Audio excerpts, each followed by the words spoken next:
The night had been long, but for Mara Lewis, it was finally supposed to end. The soft hum of the coolers echoed through the quiet convenience store, and the smell of coffee grounds lingered in the air. Outside, the world looked calm beneath the pale light of the setting sun. She was wiping down the counter, exhausted but content, ready to turn off the lights and lock up.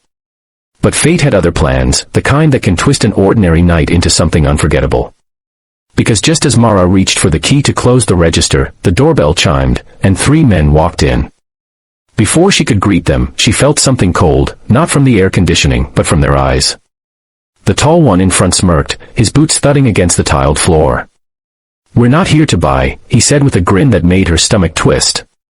His 2 friends followed close behind, laughing under their breath, their shadows long across the floor. Mara's heart began to race. She glanced toward the clock, 10 minutes past closing. She was alone, or at least, she thought she was. If you believe kindness, courage, and standing up for what's right can still change the world, then please take a moment to like, comment, share, and subscribe to Kindness Corner. It helps stories like this reach more hearts. Mara tried to keep calm, her voice trembling as she said they were closed, but the men only stepped closer. The one with the leather jacket, his name tag read Kyle, laughed. "Closed," he echoed mockingly. "We're just getting started."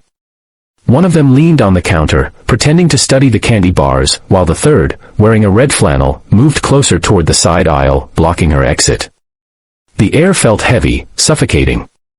She thought of her mother, who was home waiting, and how she always said, "You never know who walks into your life, some to hurt you, some to save you." Her trembling hands clutched the counter as Kyle leaned closer, his breath reeking of alcohol. "What's wrong, sweetheart?" "Nervous," he taunted. When she didn't answer, he grabbed the front of her red shirt, yanking her forward. The fabric tore near the collar with a sharp sound that broke her inside more than the cloth ever could. She gasped, stumbling back, trying to pull free, but his grip was tight. The other 2 burst into laughter, loud, mocking, cruel. "Guess we found some entertainment tonight," one sneered. Tears filled her eyes, but she fought them back. She couldn't give them that satisfaction. She tried to think, to reach for something, anything, but fear froze her in place. Then, as if the universe had heard her silent cry, a sound came from the back of the store. A soft thud. A step. And then another.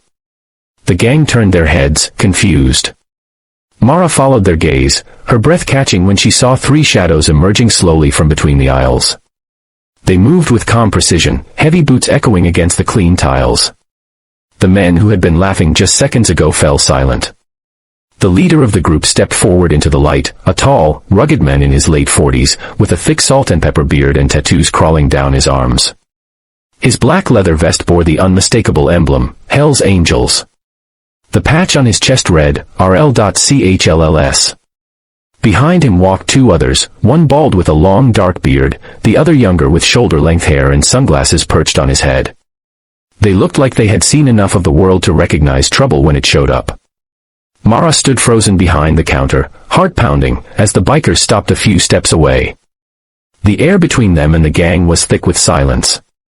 The leader's eyes, cold yet calm, locked on Kyle's hand still gripping her torn shirt. His voice came out low, steady, dangerous. "You might want to let go of that." For a second, Kyle tried to act tough. He chuckled, pretending not to care, but his voice cracked slightly. "What's it to you, old man?" The biker didn't answer. He just stepped forward, one slow, deliberate stride. His presence alone seemed to shift the air. Kyle hesitated, then finally released Mara's shirt, taking a small step back. His smirk faded. His friends went quiet, their confidence shrinking.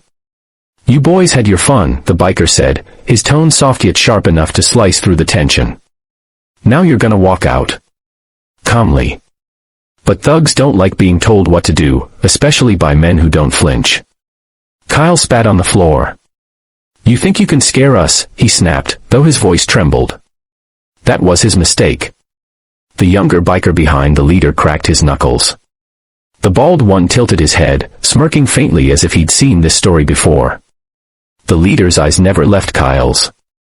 "No," he said, his tone calm, "I don't think." "I know. What happened next wasn't a brawl, it was a storm that lasted seconds. Kyle tried to shove the biker, but his arm was caught mid-motion. A twist, a step, a sound, and he was on the floor, groaning. The second man lunged, but the bald biker intercepted him, pushing him against the counter so hard the shelf rattled. The third thug froze completely, hands raised, backing away until he hit the door. The bell above it chimed as he ran. The others stumbled after him, shouting something no one bothered to hear. Then, silence. Mara stood behind the counter, her torn shirt trembling in her hands, eyes wide in disbelief. The leader looked at her gently, his tone changing completely. "You okay, miss?" She nodded, barely able to speak. Her voice cracked when she whispered, "Thank you." He just gave a small nod and said, "Keep your lights on a few more minutes. You're never as alone as you think." Then, without another word, the three bikers walked toward the door, their reflections flickering in the glass as they stepped into the sunlight. Mara stood still, feeling her heartbeat slow, tears slipping down her cheeks, not from fear this time, but from relief. She looked out through the window as the motorcycles roared to life, their sound fading into the distance. For the first time in a long while, she felt safe. She realized that heroes don't always wear badges or capes, sometimes, they wear leather vests and carry a quiet kind of kindness that doesn't need to be spoken. If this story touched your heart and reminded you that goodness can come from the most unexpected souls, please take a moment to like, share, and subscribe to Kindness Corner. And before we end, I want you to comment below, what would you have done if you were in Mara's shoes that night?